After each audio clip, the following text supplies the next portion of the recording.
तो चलें फिर हम आज का लेक्चर शुरू कर रहे हैं। So today's topic is magnetic vector potential. Potential से तो आप वाकिफ हैं। इलेक्ट्रोस्टैटिक के केस में भी हमने एक पोटेंशियल डिस्कस किया था विच वाज इलेक्ट्रिक पोटेंशियल। और क्यों था? इसलिए कि फील्ड है तो फिर उस वेसिनिटी में पोटेंशियल भी एग्जिस्ट करेगी।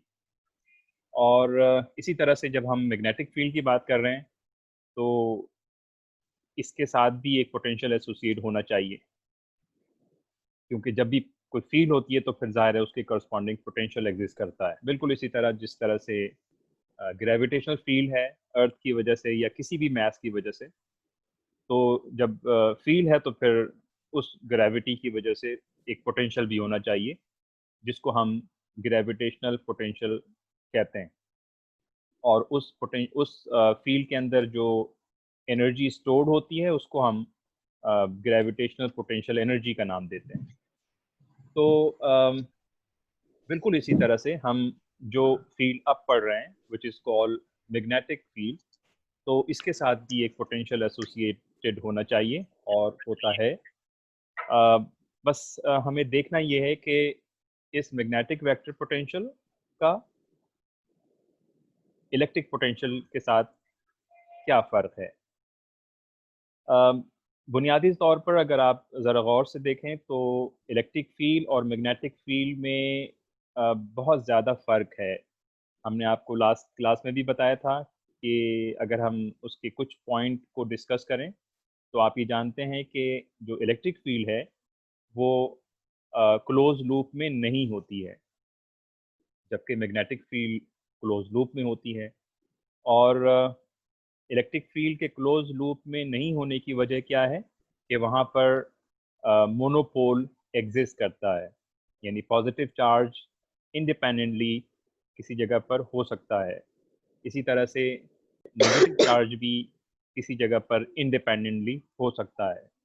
तो जब अगर मोनोपोल किसी फील्ड में एग्जिस्ट करेगा तो वो फील्ड कभी भी सर्कुलेटिंग लूप में नहीं होगी। दूसरी दूसरी जानिब अगर हम मैग्नेटिक फील्ड की बात करें तो हम ये देख चुके हैं कि मैग्नेटिक फील्ड में चूँकि नॉर्थ पोल या साउथ पोल इंडिपेंडेंटली एग्जिस्ट नहीं करता और इस मोनोपोल की एग्जिस्ट नहीं करने की वजह से ये फील्ड लूप में होती है। तो ये तो एक मेजर डिफरेंस हो गया इन दोनों में। मज़ीद देखें तो इलेक्ट्रिक फील्ड के लूप में ना होने की वजह से हमने देखा था कि क्लोज लूप में अगर हम उसका लाइन इंटीग्रल सॉल्व करते हैं तो वो ज़ीरो के बराबर आता है, जबकि मैग्नेटिक फील्ड में ऐसा नहीं है। बिल्कुल इसी तरह से जब हम किसी इलेक्ट्रिक फील्ड का डाइवर्जेंस कैलकुलेट करते हैं तो हमें उसकी कुछ वैल्यू मिलती है, लेकिन अगर हम मैग्नेटिक फील्ड का डाइवर्जेंस कैलकुलेट करें तो वो ज़ीरो के बराबर हो जाता है। इसी तरह से इलेक्ट्रिक फील्ड का अगर कर्ल कैलकुलेट करें तो वो ज़ीरो के बराबर हो जाता है, इसलिए कि इलेक्ट्रिक फील्ड तो सर्कुलेटिंग होती ही नहीं है।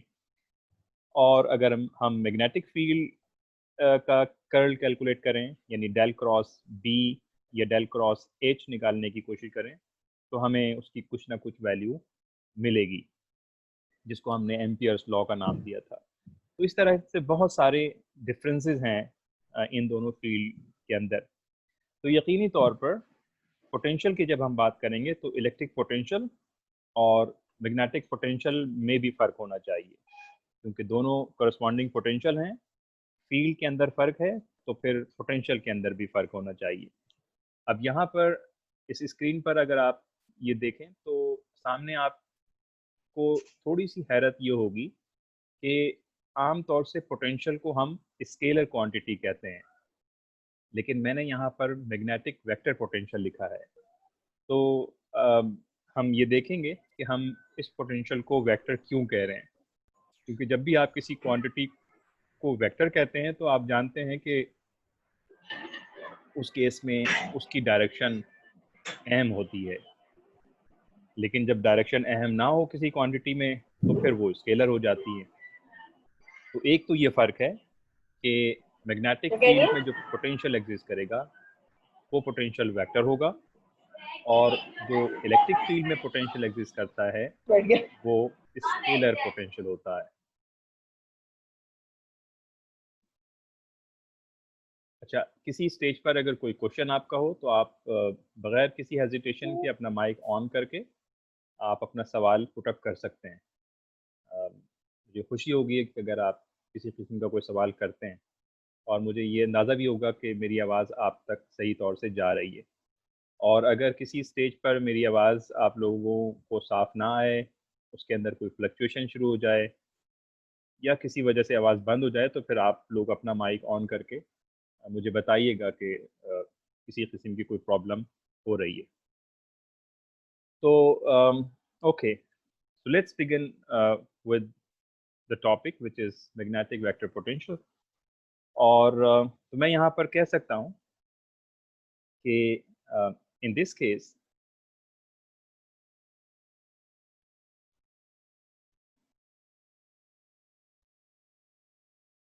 we have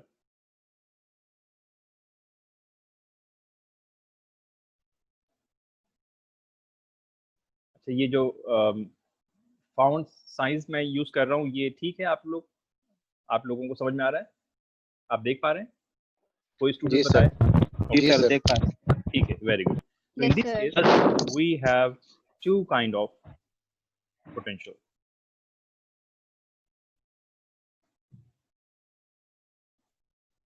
और वो दो काइंड कौन से हो सकते हैं? एक को हम कहते हैं स्केलर पोटेंशियल,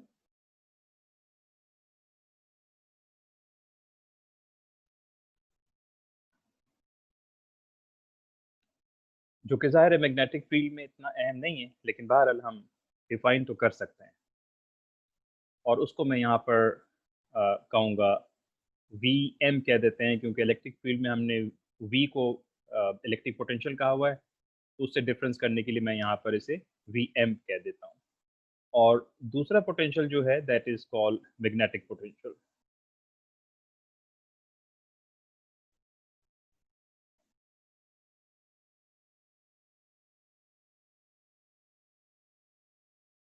और चूंकि वेक्टर आई मीन सॉरी इस मैग्नेटिक वेक्टर पोटेंशियल होगा, सॉरी, मैग्नेटिक वेक्टर पोटेंशियल। ऊपर वाले को भी आप मैग्नेटिक स्केलर पोटेंशियल कह सकते हैं।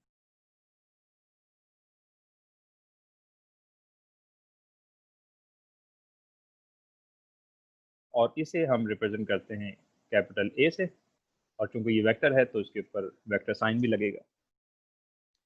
Okay, so just to recall, in electrostatic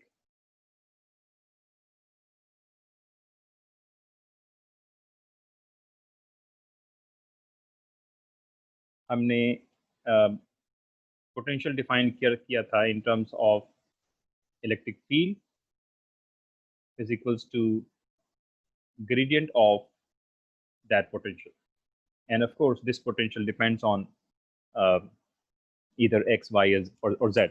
displacement का फंक्शन होता है। मुख्तलिफ इस जगह पर इस पोटेंशियल की वैल्यू मुख्तलिफ हो सकती है, और इलेक्ट्रिक फील्ड के साथ ये किस तरह से रिलेट करता है। और इसी इक्वेशन को फर्दर हमने लिखा था कि जो v था that is equals to from a to b ae dot dl। इसको अगर हम क्लोज लूप में करते थे तो ये 0 के बराबर हो जाता था, लेकिन अगर किसी एक पॉइंट से किसी दूसरे पॉइंट तक हो, फर्ज कर लें कि ये a है और ये वाला पॉइंट b है, और इस जगह पर कोई इलेक्ट्रिक फील्ड मौजूद है, I mean these are the electric field से। तो यहाँ से यहाँ तक अगर हम किसी चार्ज पार्टिकल को मूव करवाएं, तो that integral can be written as in terms of E dot dl। और यहाँ पर जो V है that is called the electric potential. V is called electric potential. और इसे आपने कैलकुलेट भी किया है जब आप इस टॉपिक को कर रहे थे। बिल्कुल इसी तरह से पोटेंशियल डिफाइन करने के बाद हमने दो इक्वेशन और डिफाइन की थी। और उसमें से जो एक इक्वेशन थी वो थी Laplace equation,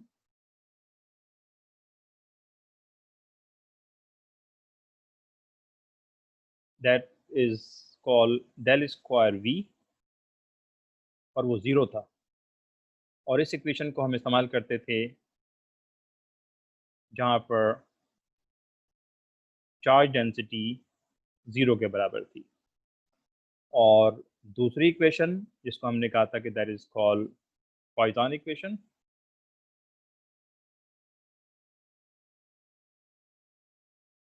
del square V is equals to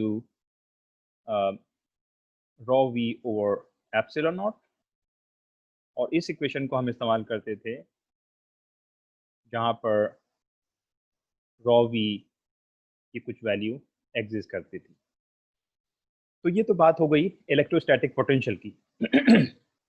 बिल्कुल इसी तरह से ये जिस तरह से हमने इलेक्ट्रिक फील्ड और पोटेंशियल के दरमियान एक रिलेशन लिखा था, हम मैग्नेटिक फील्ड में भी एक रिलेशन लिख सकते हैं।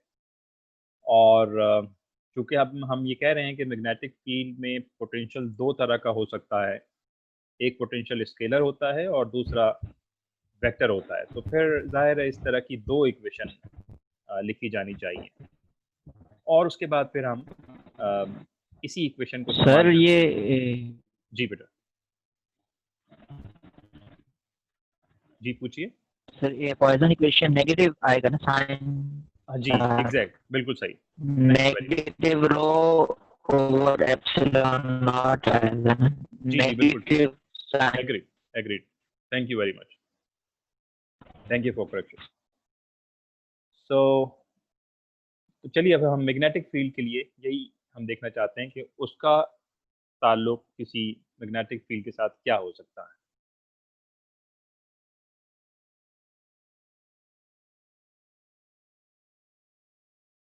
इन magnetostatic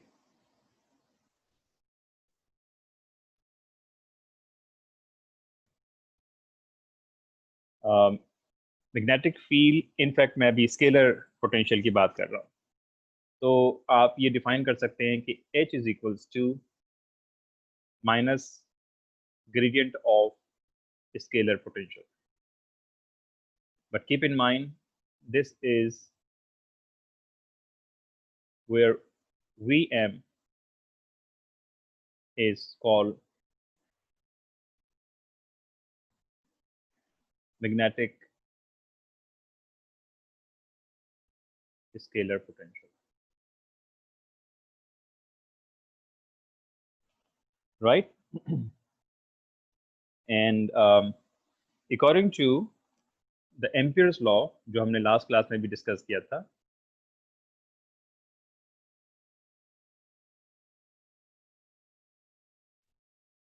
employ that del cross J is equals to, sorry, del cross H is equals to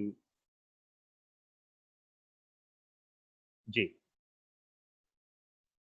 And अब अगर मैं इसके अंदर ये वैल्यू सब्स्टिट्यूट कर दूं तो क्या हो जाएगा ये? तो this equation becomes del cross minus gradient of scalar potential is equals to J. And इसको आप इस तरह भी लिख सकते हैं कि del cross del Vm is equals to J. अब लेफ्ट साइड पे अगर आप देखें तो यहाँ पर I mean this is nothing but the curl of the gradient of Vm है। और ये आप जानते हैं कि जब भी आप किसी ग्रेडियंट का स्केलर आई मीन कर्ल लेते हैं तो ये उसकी एक प्रॉपर्टी है कि वो जीरो के बराबर होता है, because del cross del of any scalar, I mean gradient of any function is going to be 0। ये आप मैथमेटिकली भी वेरीफाई कर सकते हैं। इनफैक्ट ये जो ग्रेडियंट है, this is the linear function, evolving function है, तो इसके अंदर किसी किस्म का कोई सर्कुलेशन नहीं होता है। और जो ग्रेडियंट है ये एक वेक्टर क्वांटिटी है, ये from point A two point be very करता है। तो जब नॉन सर्कुलेटिंग फंक्शन है और जब आप उसका कर्ल लेंगे तो 0 के बराबर हो जाता है। ये बिल्कुल ऐसी बात है कि आप इलेक्ट्रिक फील्ड का कर्ल निकालें। So because electric field is a non circulating function, therefore the curl of electric field is going to be 0। तो बिल्कुल इसी तरह यहाँ पर भी है, ये जो ग्रेडियंट है ये नॉन सर्कुलेटिंग फंक्शन है। So so if this is 0, that means आपके पास एक और, I mean from this equations you can write this, I mean, is equals to 0। और मैं ये भी कह सकता हूँ कि जो करंट डेंसिटी है वो 0 के बराबर होगी। तो अब अगर ये 0 के बराबर हो गई तो आपकी जो फर्स्ट इक्वेशन थी, let we call this is equation number 1। तो यहाँ से आप ये भी कह सकते हैं कि इक्वेशन नंबर 1 जो है वो डेल क्रॉस एच, ये भी 0 के बराबर हो जाएगा। But keep in mind this is equation number is corresponds to the Ampere law, by the way. और वो क्यों है? इसलिए कि एम्पियर लॉ के बारे में आप जानते हैं कि किसी भी करंट कैरिंग वायर के अराउंड जो मैग्नेटिक फील्ड इवॉल्व होती है, that must be in circulating loop, जिसकी वजह से यहाँ पर राइट हैंड साइड के ऊपर 0 नहीं होता। लेकिन अब अगर मैंने यहाँ पर एक स्केलर फंक्शन डिफाइन करने की कोशिश की तो वो फिर इसका मतलब ये हुआ कि एम्पियर्स लॉ वायलेट हो गया यहाँ पर। So I mean, you can call it this is a violation of Ampere law, क्योंकि मैग्नेटिक फील्ड हमेशा सर्कुलेटिंग होती है, तो उसका जो कर्ल है वो एग्जिस्ट करना चाहिए। 0 आ रहा है तो ये तो हमें पता है कि कर्ल एग्जिस्ट करता है, लेकिन 0 क्यों आ रहा है? इसलिए कि हमने एक ऐसा फंक्शन डिफाइन किया मैग्नेटिक फील्ड में जो कि स्केलर पोटेंशियल के तौर पे था। इसका मतलब ये हुआ कि मैग्नेटिक फील्ड में हम स्केलर पोटेंशियल डिफाइन नहीं कर सकते। Let me write few lines for your record. I mean, this is nothing but violation of Ampere law। और ये क्यों हुआ? इसलिए because we have defined the scalar potential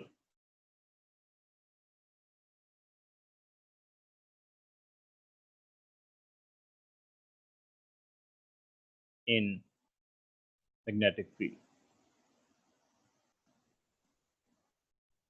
इसका मतलब ये हुआ कि मैग्नेटिक फील्ड में स्केलर फंक्शन तो डिफाइन कर ही नहीं सकते, क्योंकि अगर हम करेंगे ऐसा तो फिर एम्पियर्स लॉ वायलेट कर जाएगा।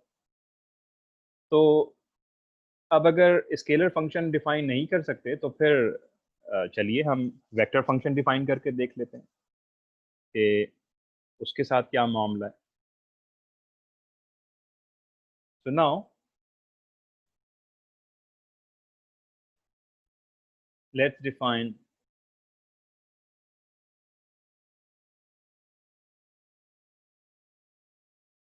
magnetic vector potential।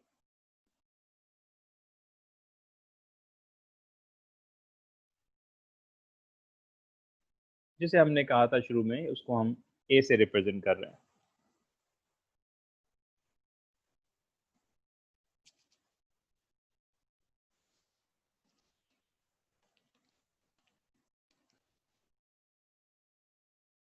Okay, so this vector potential can be defined as B is equals to, अब चूंकि ये वेक्टर पोटेंशियल है तो आप ग्रेडियंट तो ले नहीं सकते जिस तरह हमने इलेक्ट्रिक फील्ड में किया था या मैग्नेटिक फील्ड में इससे पहले किया है, क्योंकि अगर पोटेंशियल इटसेल्फ है हम वेक्टर ले रहे हैं तो फिर इसकी दो पॉसिबिलिटी हो सकती है।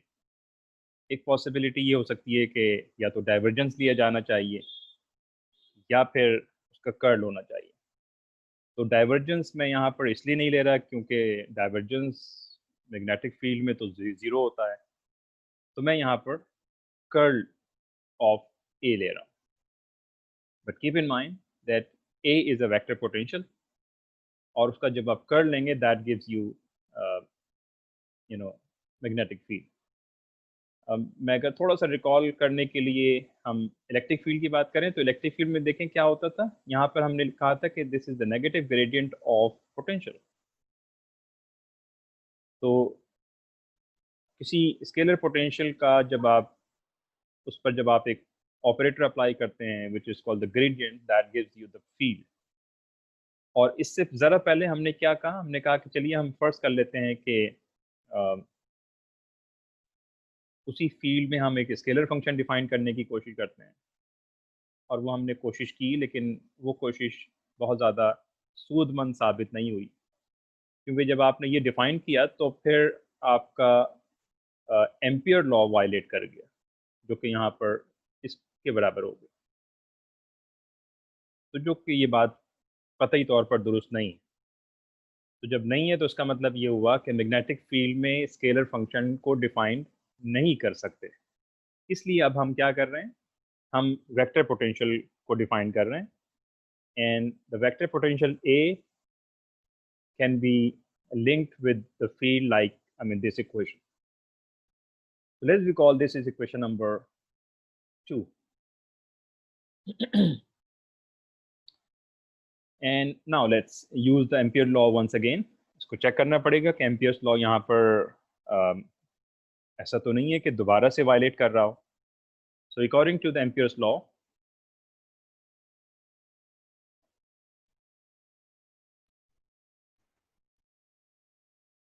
ये हमने अभी देखा कि जो डेल क्रॉस एच है वो बराबर है जे के बराबर, और ये आप पहले से जानते हैं कि मैग्नेटिक फ्लक्स डेंसिटी और मैग्नेटिक फील्ड इंटेंसिटी में ये ताल्लुक है।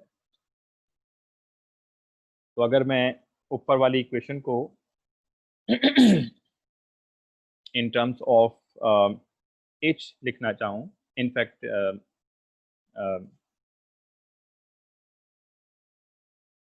सॉरी यस, यहाँ पर एच की जगह पर अगर मैं ये रिप्लेस करूँ तो इसी एम्पियर्स लॉ को इस तरह भी लिख सकते हैं आप कि B for epsilon naught, sorry, permeability mu naught into J, or that can also be written as del cross B is equals to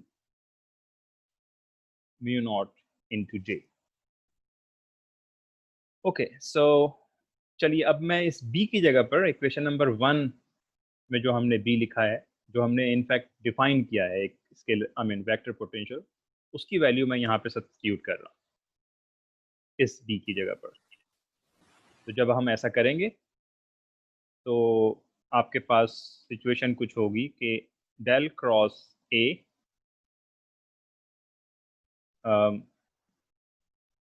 sorry del cross, और इस बी की जगह पर हम रखेंगे del cross A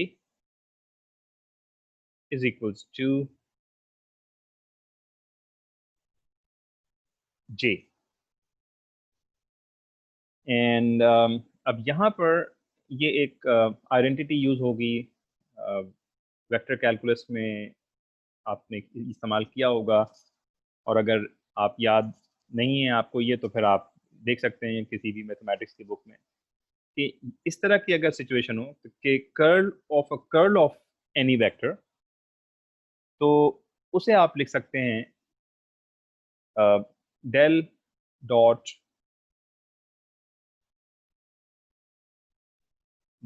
A minus del square A is equals to J। अब ये एक बड़ी अहम इक्वेशन आपके सामने आ गई है और इस इक्वेशन में दो टर्म्स हैं। एक टर्म आप ये देख रहे हैं कि जिसमें डाइवर्जेंस ऑफ ए है। अब मैग्नेटिक फील्ड में हम अमूमी तौर पर चूंकि ये जो फील्ड है ये सर्कुलेटिंग लूप में होती है, तो डाइवर्जेंस का तो कोई कंसेप्ट नहीं है, फील्ड का भी कोई कंसेप्ट नहीं है, और अगर उस फील्ड में जो पोटेंशियल है उसका भी डाइवर्जेंस एग्जिस्ट नहीं करना चाहिए। तो मैं यहाँ पे कह सकता हूँ कि because of circulating loop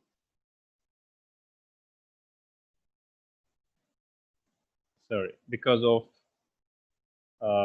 the property of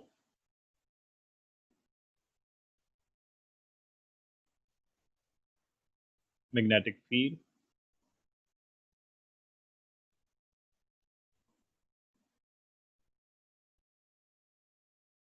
that is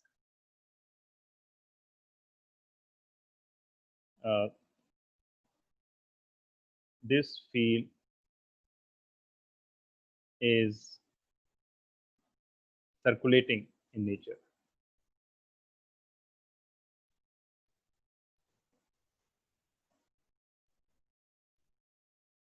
तो जब सर्कुलेटिंग इन नेचर है तो फिर उस केस में उस फील्ड का डाइवर्जेंस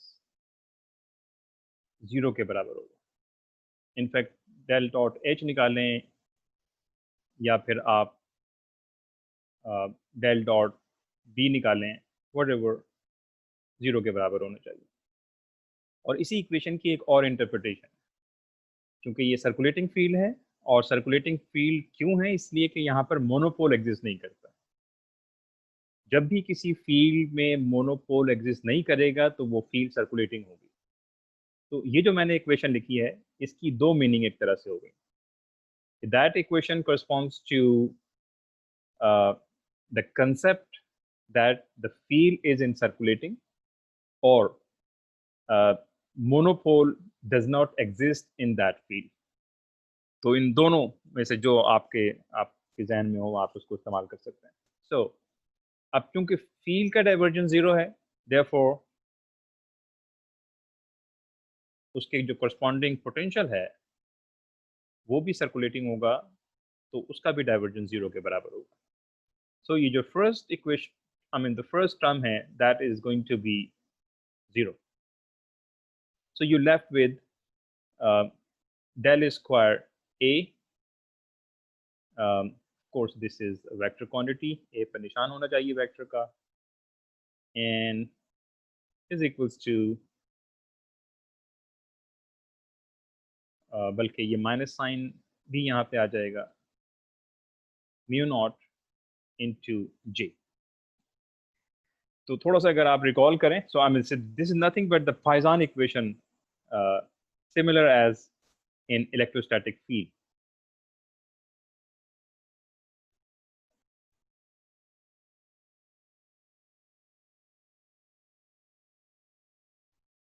और मैग्नेटोस्टैटिक फील्ड में चूंकि जो पोटेंशियल है वो वेक्टर है, तो राइट साइड के ऊपर भी आपके पास एक वेक्टर क्वांटिटी आएगी which is the current density, of course a vector quantity. So the above equation is nothing but the Poisson equation.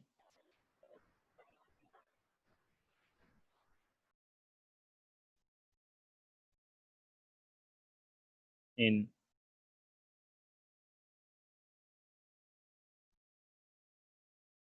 Magnetostatic, और इस फाइजान इक्वेशन और लेप्लास इक्वेशन की अहमियत से आप वाकिफ़ हैं, आपने बाउंड्री वाली प्रॉब्लम्स सॉल्व किए हैं। तो इसी तरह से मैग्नेटिक फील्ड के अंदर भी जो बाउंड्री वाली प्रॉब्लम्स हैं वो हम इस्तेमाल करेंगे इस इक्वेशन को उसको सॉल्व करने के लिए। But keep in mind this is the Poisson equations where जी अस्मा, आप क्वेश्चन है आपका कोई?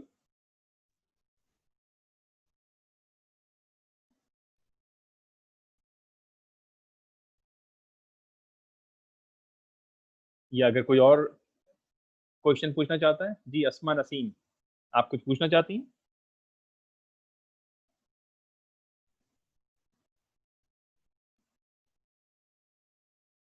हेलो, आप वैसे बाय द वे मेरी आवाज़ आप तक आ रही है? क्योंकि बिल्कुल साइलेंट है, मुझे नहीं पता कि मैं जी सर, आपकी आवाज़ आ रही है। यस सर, आवाज आ रही है। चले, वेरी गुड, ठीक है ठीक है। तो अगर कोई कुछ सवाल हो तो आप लोग बेटा पूछ सकते हैं। और जिस तरह से इस पाइजान इक्वेशन की कंडीशन ये थी कि वहाँ पे चार्ज डेंसिटी को एग्जिस्ट करना चाहिए, आई मीन रॉ वी है, सॉरी। तो बिल्कुल इसी तरह से इस केस में भी कंडीशन ये है कि I mean, this can only apply where the charge density does exist, non-zero के बराबर हो। Okay, so now let me write this equation in terms of Cartesian coordinate.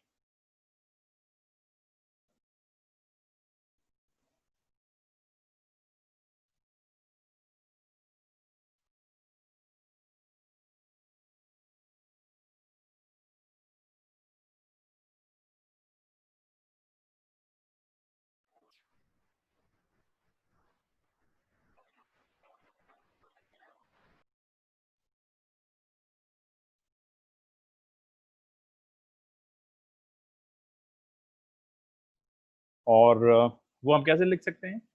हम इसे लिख सकते हैं कि डेल स्क्वायर, एंड क्योंकि ये वेक्टर है तो ये होगा a x unit vector plus a y unit vector along y axis plus az unit vector along z axis is equals to minus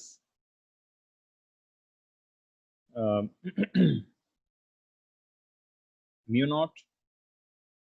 इसी तरह से इसके तीन कंपोनेंट्स यहाँ पर भी हैं, और वेक्टर है तो आप जानते हैं कि वेक्टर को उनके कंपोनेंट्स में लिखा जाता है, जबकि स्केलर में कंपोनेंट्स में लिखने की ज़रूरत नहीं होती। प्लस जे वाई इंटू ए वाई प्लस जे जेड इंटू ए जेड। और अगर ये बात समझ में आ गई है तो फिर मैं इनको इंडिविजुअली कंपोनेंट में भी लिख सकता हूँ। यानी मैं इसको लिख सकता हूँ कि del square A x is equals to minus mu naught into jx. Similarly, del square ay minus mu naught into jy. अगर यहाँ पे यूनिट वेक्टर नहीं लिख रहे हैं तो इसको वेक्टर फॉर्म में होना चाहिए, इसका ख्याल रखना है आपने। इसी तरह से del square az is equals to minus az, sorry, I mean jz vector. So these are called Poisson equation in its component form.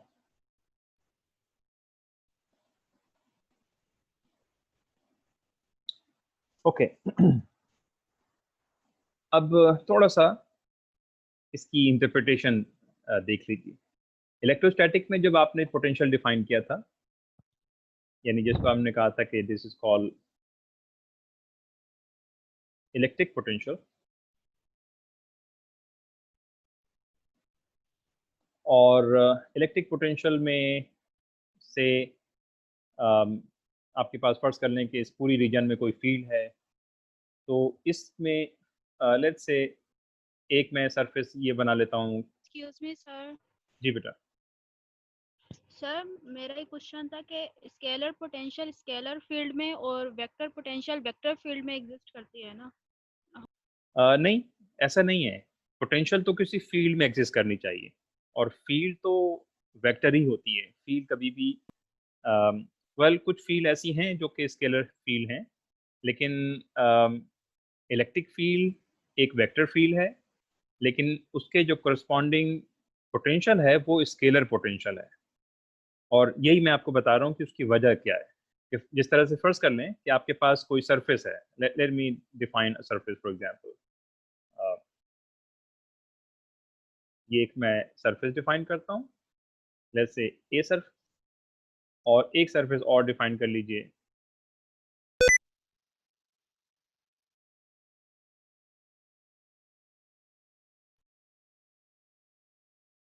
ये बी सरफेस।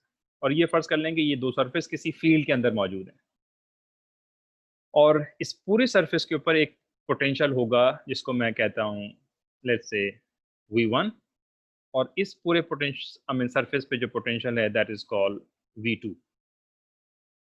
अब इस पूरे सर अगर ये ऐसा नहीं हो सकता कि यहाँ पे V1 है तो यहाँ पे 2 है, V2 होगा, यहाँ पे V3 होगा। No, I mean this is called the equal potential surface. Surface पर हर जगह एक ही पोटेंशियल की वैल्यू होगी, और यहाँ पर जो वैल्यू है वो सरफेस पे हर जगह एक ही वैल्यू होगी।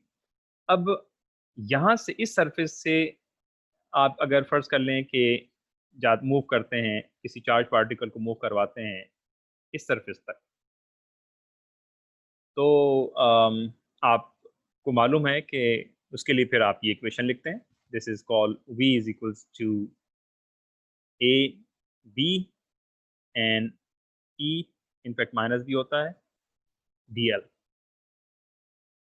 और इलेक्ट्रिक फील्ड में आपने ये देखा है, चूंकि ये पूरी सरफेस पे एक ही पोटेंशियल है, सरफेस बी पर भी एक ही पोटेंशियल है, तो आपने फर्ज कर लें कि ये आपने एक पाथ के ऊपर ये इंटीग्रल लिखा।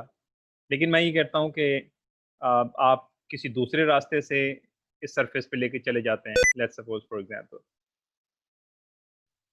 तो अब यहाँ से इस रास्ते को अगर फॉलो करेंगे तो फिर उसका पोटेंशियल क्या होगा, तो उसका पोटेंशियल भी यही होगा। अगर ये V1 है तो let's suppose this is path 2, तो ये भी इसके बराबर होगा। इनफैक्ट अगर मैं एक और रास्ता अडॉप्ट करता हूँ, लेट्स सपोज पाथ नंबर 3, तो ये भी V3 के बराबर होगा। और आपने पढ़ा है कि इलेक्ट्रिक फील्ड में जो पोटेंशियल है वो पाथ इंडिपेंडेंट होता है, और ये कंजर्वेटिव फील्ड की प्रॉपर्टी होती है। हर केस में जो पोटेंशियल की वैल्यू होगी वो एक ही होगी। I mean just for your recall कि ग्रेविटेशनल पोटेंशियल में भी यही होता है।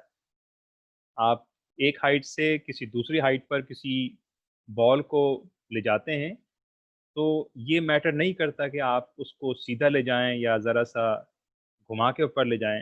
हर सूरत में जो पोटेंशियल डिफरेंस होगा वो V2 माइनस V1 के बराबर होगा। तो अब यहाँ पे देखें, क्योंकि पाथ डिपेंड नहीं कर रहा, इसलिए जो पोटेंशियल है उसको स्केलर कहा जाएगा। लेकिन अगर ये हो के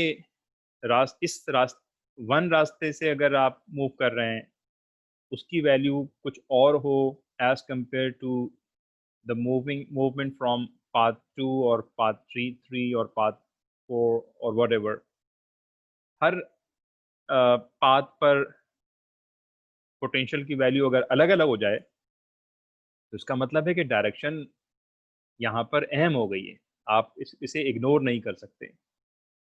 मैग्नेटिक फील्ड में कुछ यही सूरत हाल है।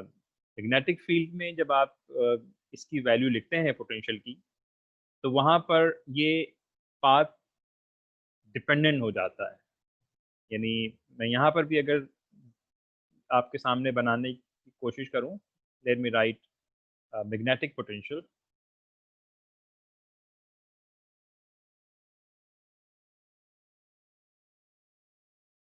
इनफैक्ट ये वेक्टर पोटेंशियल होगा,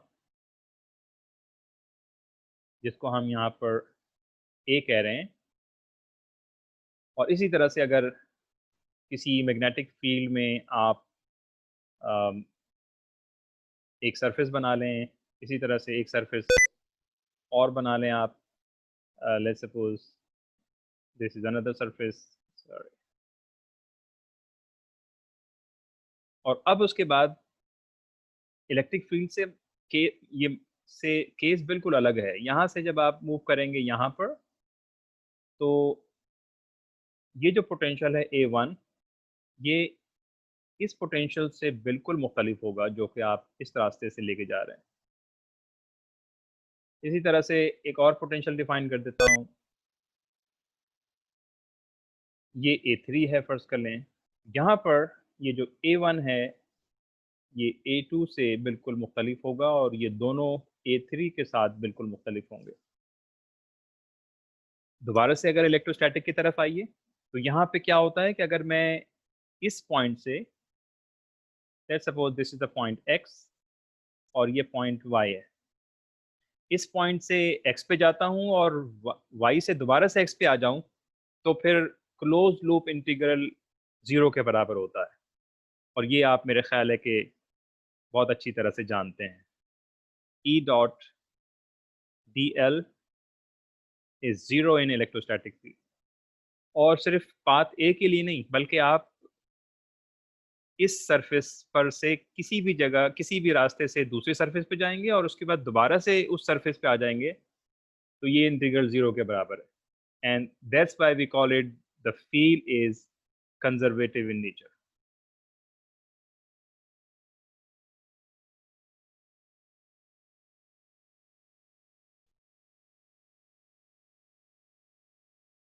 लेकिन मैग्नेटोस्टैटिक में यकीनी तौर पर ये जो इंटीग्रल है, close loop integral H dot dl, ये 0 के बराबर होता है।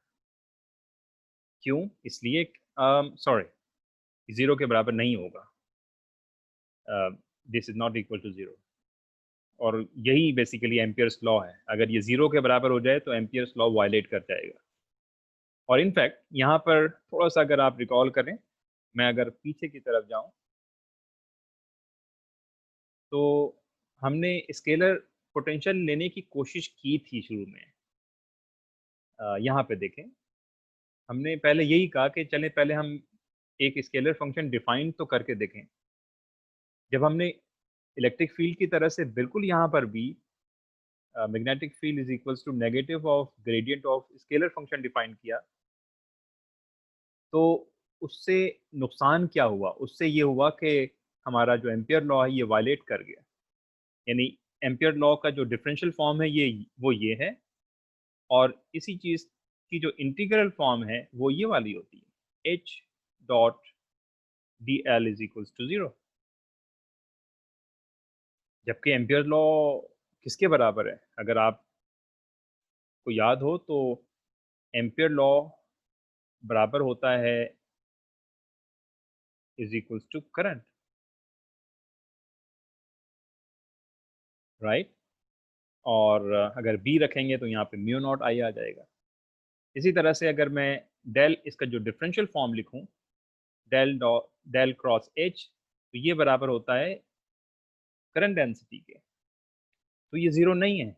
लेकिन जब हमने स्केलर फंक्शन डिफाइन किया, हमने कहा कि चलिए फर्ज कर लीजिए कि इलेक्ट्रिक फील्ड की तरह से मैग्नेटिक फील्ड के अंदर भी एक स्केलर पोटेंशियल एग्जिस्ट करता है। ये हमारी एजम्पशन थी। और जब हमने एजम्पशन लेते हुए कुछ मैथमेटिक्स की, तो पता ही चला कि जो रिजल्ट आ रहा है ये किसी भी तरह से एक्सेप्टेबल नहीं है, because this is a violation of the Ampere's law. हमारा एम्पियर्स लॉ ये है, क्लोज लूप इंटीग्रल कभी भी 0 के बराबर नहीं होना चाहिए। कर्ल ऑफ H कभी भी 0 के बराबर नहीं होना चाहिए, क्योंकि ये सर्कुलेटिंग फील्ड होती है। लेकिन ये 0 के बराबर आ रहा था। क्यों आया था? इसका मतलब है हमारी एजम्पशन गलत थी। हमें मैग्नेटिक फील्ड में स्केलर पोटेंशियल डिफाइन नहीं करना चाहिए, या डिफाइन नहीं कर सकते। लिहाजा फिर जब हमने वेक्टर पोटेंशियल डिफाइन किया, तो फिर हमारे पास जो सूरत बनी एम्पियर्स लॉ की, वो किसी हद तक, बल्कि किसी हद तक नहीं, 100% रिजल्ट सामने आए। वहाँ से हमने पॉइसन इक्वेशन हासिल किया, और उस पॉइसन इक्वेशन का हमने ब्रेकअप लिखा। और उसके साथ साथ यहाँ भी हमने देखा कि क्लोज लूप इंटीग्रल जो है वो 0 के बराबर नहीं है, लेकिन जब इलेक्ट्रोस्टैटिक के केस में क्लोज लूप इंटीग्रल 0 के बराबर है। और इस ज़ीरो के होने की वजह से आप इसको कंजर्वेटिव इन नेचर कहते हैं, और ये नॉन ज़ीरो की वजह से आप इसको नॉन कंजर्वेटिव इन नेचर कहते हैं।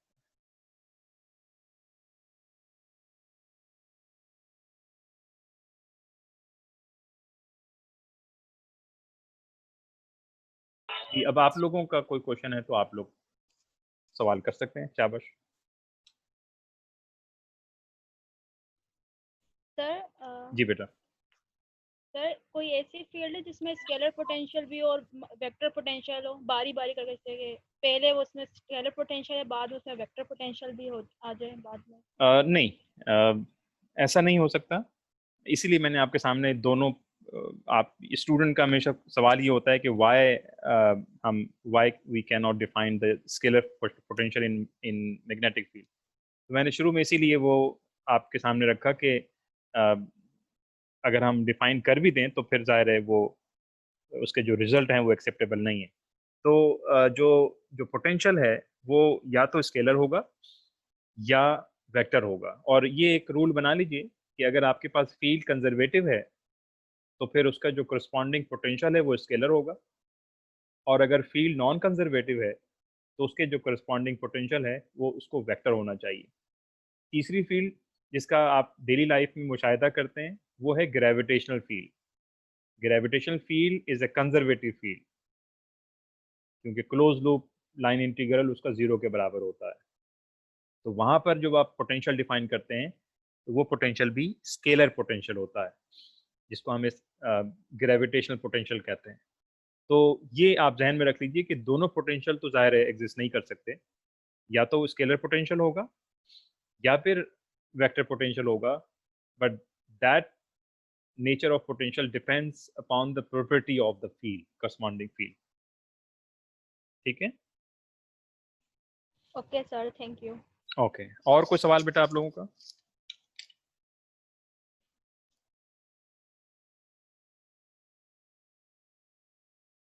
अच्छा, अगर नहीं है तो मैं एक छोटा सा पॉइंट और है, उसके बाद फिर हम एंडिंग की तरफ बढ़ते हैं।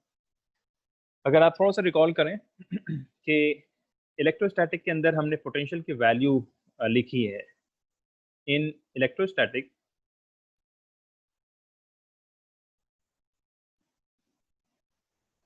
V is equals to, generally आप लिखते हैं Q और एक पॉइंट चार्ज पार्टिकल के लिए 4 pi epsilon not and R, just R, not R square। And Q जो है, अगर आपके पास कोई कंटिन्यूस चार्ज डिस्ट्रीब्यूशन हो तो फिर आप उसे लिखते हैं इस तरह से। तो पोटेंशियल भी हम किसी कंटिन्यूस चार्ज डिस्ट्रीब्यूशन की वजह से लिख सकते हैं इस तरह, 4 pi epsilon not integral, of course ये वॉल्यूम इंटीग्रल है, डी टॉ और आर। अब ये रॉ अगर कांस्टेंट है तो बाहर जाएगा, अगर ये कांस्टेंट नहीं है यानी ये आर डिपेंडेंट है तो फिर जाहिर है आप उसको इंटीग्रेट करेंगे। बिल्कुल इसी तरह से मैग्नेटिक फील्ड के अंदर पोटेंशियल की वैल्यू भी आप लिख सकते हैं। इन मैग्नेटोस्टैटिक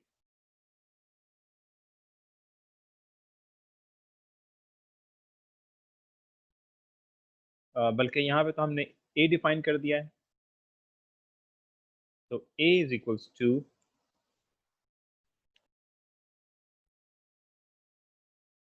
म्यू नॉट और 4 pi and volume integral J d tau और आर। एंड अब यहाँ पर जिस तरह आपको याद होगा कि आपने 3 केसेस पढ़े थे इलेक्ट्रोस्टैटिक में, linear charge distribution, surface charge distribution और इसी तरह से वॉल्यूम चार्ज डिस्ट्रीब्यूशन। तो यहाँ पर भी 3 डिस्ट्रीब्यूशन हो सकते हैं। यानी एक ये हो सकता है कि ये जो सामने मैंने लिखा है आपके सामने, ये तो खैर वॉल्यूम डिस्ट्रीब्यूशन है, in addition to this equation, अगर मैं डिफाइन करूं line current which is called IDL, जो आपने अपनी कैलकुलेशन में इस्तेमाल किया है पहले. So this leads to A is equals to mu naught over 4 pi line integral IDL divided by R square. इसी तरह से अगर आपके पास सरफेस करंट हो, यानी करंट आप किसी सरफेस पर थ्रू हो रहा हो,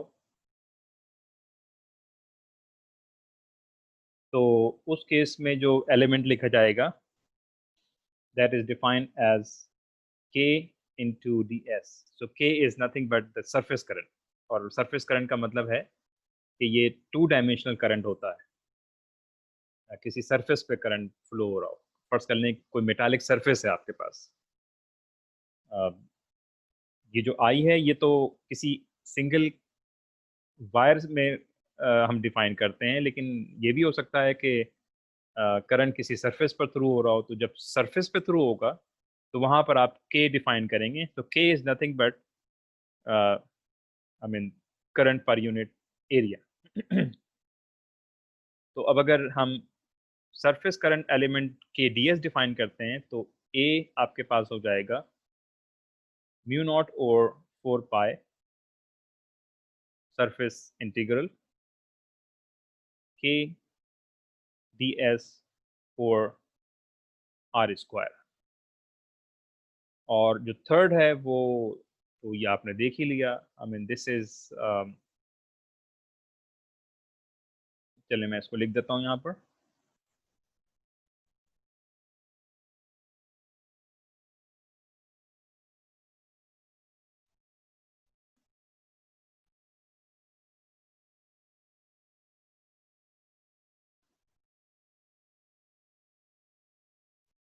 Third is called volume current.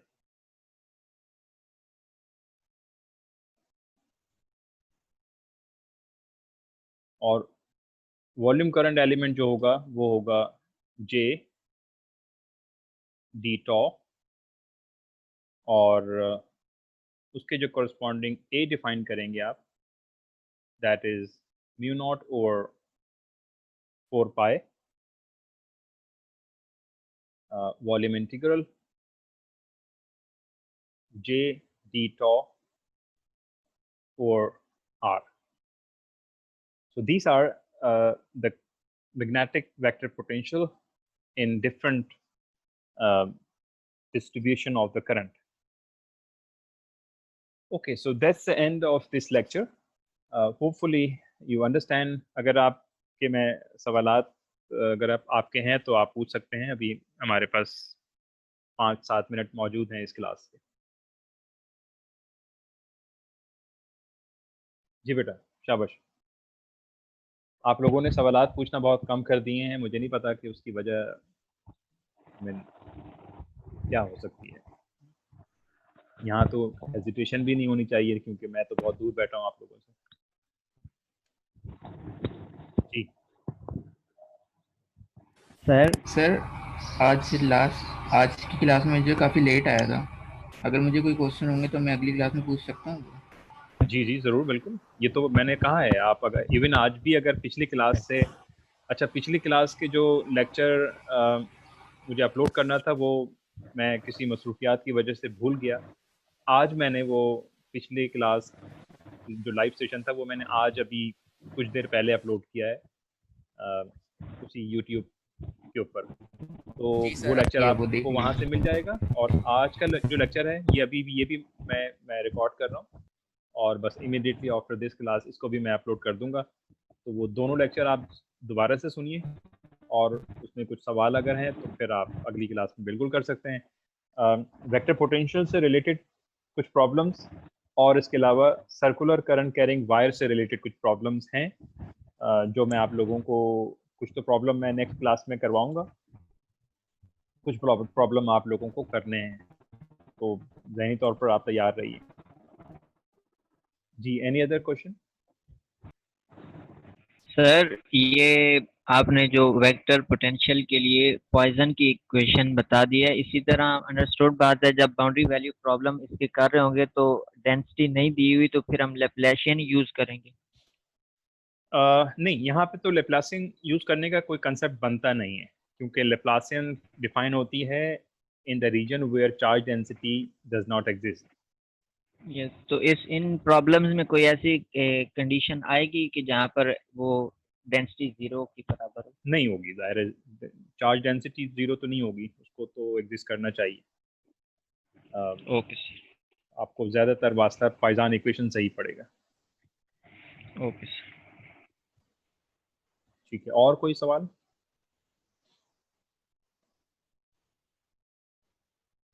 अच्छा, दूसरी चीज़ जो मैं आपको बताना चाहता हूँ कि रिकॉर्डिंग का मुझे बिल्कुल टाइम नहीं मिल रहा, और इसके लिए मैं बहुत ज़्यादा परेशान भी नहीं हूँ, क्योंकि अभी आपके पास वक्त है। मेरा ख्याल है कि तकरीबन अभी हमारे पास कोई तकरीबन 2 महीने बाकी हैं, लिहाजा शायद अगले हफ्ते भी लाइव सेशन ही हो। रिकॉर्डिंग लेक्चर मैं आपको नहीं दे पाऊँगा, क्योंकि तो खैर आप लोग भी बिज़ी हो जाएंगे अपने अपने बकरे और अ, गाय और ऊँट में। और तो बस लाइव सेशन होगा। मुझे नहीं पता कि नेक्स्ट हमारा लाइव सेशन क्या ईद के करीब है, 25 से 25 है आज, और नेक्स्ट जो है फर्स्ट, हाँ वो तो ईद है, तो 1 अगस्त सैटरडे वो ईद है, तो जाहिर है वो लाइव सेशन अगली वीक नहीं होगा। ठीक है, तो उसके आगे फिर अम, है जो कि मेरा ख्याल है कि 8 तारीख है, तो 8 तारीख को हम एक लेक्चर लेंगे जिसमें ये चीज़ें आप डिस्कस कर सकते हैं। लेकिन मैं कोशिश करूँगा कि क्योंकि 2 वीक पूरा मिल रहा है, आप 1 वीक में आप अपनी ईद मनाइए, लेकिन उसके बाद फिर 1 वीक जो है वो उसमें आप कुछ प्रॉब्लम्स करेंगे, तो कोशिश मैं करूँगा कि प्रॉब्लम आप लोगों को मैं पॉइंट आउट कर दूँ सर्कुलर करंट कैरिंग वायर वाले, ताकि आप वो इन द मीन टाइम करते रहिए। मैग्नेटिक पोटेंशियल की जो प्रॉब्लम्स हैं वो मेरे ख्याल है कि जब मैं आपको कुछ प्रॉब्लम करवा दूंगा 8 तारीख को, तो उसके बाद फिर मैं आप लोगों को एक लिस्ट दे दूंगा और आप लोग उसको करिएगा। जी अस्मा, आप कुछ पूछ रहे हैं? रेज हैंड सर की आप। मेरा क्वेश्चन जी है, सर क्वेश्चन है वो पिछले से पिछले लेक्चर का है, जिसमें आपने कहा था कि हर एटम मैग्नेटिक फील्ड प्रोड्यूस कर रहा होता है। ठीक है। सर तो अगर ऐसी बात है तो हमारी ह्यूमन बॉडी में 99% एटम से बनी हुई, तो क्या हम भी मैग्नेटिक फील्ड प्रोड्यूस कर रहे होंगे? ओके, बहुत अच्छा क्वेश्चन है आपका। तो असल में सूरत हाल ये है कि वैसे तो हर चीज़ एटम से मिलके बनी है, including ourselves. In principle magnetic field, हम भी मैग्नेट हैं, यस। बल्कि आपकी जो नियर अबाउट जितनी चीज़ें हैं, वो लिविंग थिंग्स हो या नॉन लिविंग थिंग्स हो, हर चीज़ चूँकि एटम से मिलके या मॉलिक्यूल से मिलके बनी है, और एटम्स और मॉलिक्यूल्स की मैग्नेटिक फील्ड होती है, क्योंकि वहाँ पर बहरहाल इलेक्ट्रॉन तो सर्कुलेट कर रहे हैं। अब यहाँ पे ये सवाल ज़रूर पैदा होता है कि हमारी तो हमें ऑब्जर्व नहीं होती मैग्नेटिक फील्ड। ये अगर आपके के घर में आप किसी किसी वुडन के पास हैं, किसी क्लोथ के पास हैं, या कुछ फर्ज कर लें कि वॉल है, कुछ चीज़ें, कई चीज़ें ऐसी हैं जिसकी मैग्नेटिक फील्ड आपको ऑब्जर्व नहीं होती। यानी कंपास आप अगर वहाँ पे ले जाएं तो कंपास में किसी किस्म की कोई डिफ्लेक्शन नहीं होती है। और बहुत सी चीज़ें ऐसी हैं, यानी अगर कोई मैग्नेट कहीं पड़ा हो तो वहाँ पे कंपास की निडल बहुत ज़्यादा तेज़ी के साथ डिफ्लेक्ट होती है। तो आपका सवाल ये है कि बहुत सी चीज़ें चीज़ें सब चूँकि एटम से मिलके बनी हैं, तो कुछ चीज़ों के अंदर डिफ्लेक्शन होती है और कुछ चीज़ों में डिफ्लेक्शन नहीं होती। उसकी वजह यस ये है, सर। राइट, तो उसकी वजह ये है कि अब ये पूरी मैग्नेटिक मटेरियल्स की एक स्पेशलाइज्ड फील्ड है। मुख्तसर तौर पे मैं आपको ये बता दूं कि चूँकि एटम किसी सॉलिड में बहुत करीब करीब हैं, और मैग्नेटिक फील्ड चूँकि वेक्टर क्वांटिटी होती है, तो इन मोस्ट केसेस जो नेट इलेक्ट्रिक फील्ड एवॉल्व होती है वो 0 के बराबर हो जाती है। यानी फर्ज कर लें कि किसी ऑर्बिट में एस ऑर्बिट में 2 इलेक्ट्रॉन हैं, आप जानते हैं। तो एक इलेक्ट्रॉन की जो फील्ड है वो दूसरी इलेक्ट्रॉन की फील्ड के साथ कैंसिल आउट हो जाती है, और अगर नहीं भी होती तो फिर दूसरे एटम की जो फील्ड है वो कैंसिल आउट हो जाती है। सो इन मोस्ट केसेस आपके पास जो नॉन मैग्नेटिक मटेरियल्स हैं वहाँ पर इलेक्ट्रॉन तो सर्कुलेटिंग कंडीशन में होते हैं, मैग्नेटिक फील्ड भी प्रोड्यूस होती है, लेकिन उनकी मैग्नेटिक फील्ड हमें उससे बाहर ऑब्जर्व नहीं होती, क्योंकि उनका जो linear combination of all B1 B2 B3 plus वो सब 0 के बराबर हो जाता है। और ये मैं ज़बानी आपको बता रहा हूँ, लेकिन इसके पीछे कई लॉज हैं जिसकी मदद से हम ये मालूम कर सकते हैं कि किस कंडीशन पर मैग्नेटिक फील्ड एग्जिस्ट करती है और किस कंडीशन पर मैग्नेटिक फील्ड नहीं करती। मैंने तो सिर्फ आपको एक बात बताई थी कि इलेक्ट्रॉन अगर किसी एटम में रिवॉल्व कर रहा हो तो मैग्नेटिक फील्ड प्रोड्यूस होती है, लेकिन उसकी जो रेवोल्यूशंस हैं वो सिर्फ ऑर्बिटिंग मोशन नहीं है, बल्कि वो आप जानते हैं कि स्पिन भी कर रहा होता है। तो स्पिन भी ज़ाहिर है एक मोशन है। तो एक मैग्नेटिक फील्ड प्रोड्यूस होती है ऑर्बिटल मोशन की वजह से, और एक मैग्नेटिक फील्ड प्रोड्यूस होती है स्पिन मोशन की वजह से। तो जो टोटल मैग्नेटिक फील्ड है वो इनका लीनियर कॉम्बिनेशन होता है, और ये आपस में कभी कभी कैंसिल कर देते हैं, कभी कभी ये आपस में मिलकर ज़्यादा स्ट्रॉन्ग हो जाता है। तो मिसाल के तौर पर ये जो आयरन है या फिर कोबाल्ट है, इस तरह की जो मटेरियल्स हैं इनमें एटम्स की अरेंजमेंट इस तरह से होती है, या इनकी आप कह लें कि ऑर्बिटल और स्पिन की कपलिंग इस तरह होती है कि उनका जो नेट मैग्नेटिक मोमेंट है वो स्ट्रांगली इवॉल्व हो जाता है। बाकी मटेरियल्स के अंदर ये आपस में क्योंकि वेक्टर क्वांटिटी हैं कैंसिल हो जाते हैं, तो हमें उसका कोई इफेक्ट नज़र नहीं आता। लेकिन यकीनी तौर पर क्योंकि हर चीज़ एटम से है तो हर चीज़ मैग्नेटिक है, लेकिन मैग्नेटिक फील्ड कुछ चीज़ों की ज़ीरो हो जाती है और कुछ चीज़ों की एग्जिस्ट करती है, और बहुत ज़्यादा स्ट्रॉन्ग एग्जिस्ट करती है in fact. I hope you get the answer. Yes sir, thank you. Okay, तो और कोई सवाल है?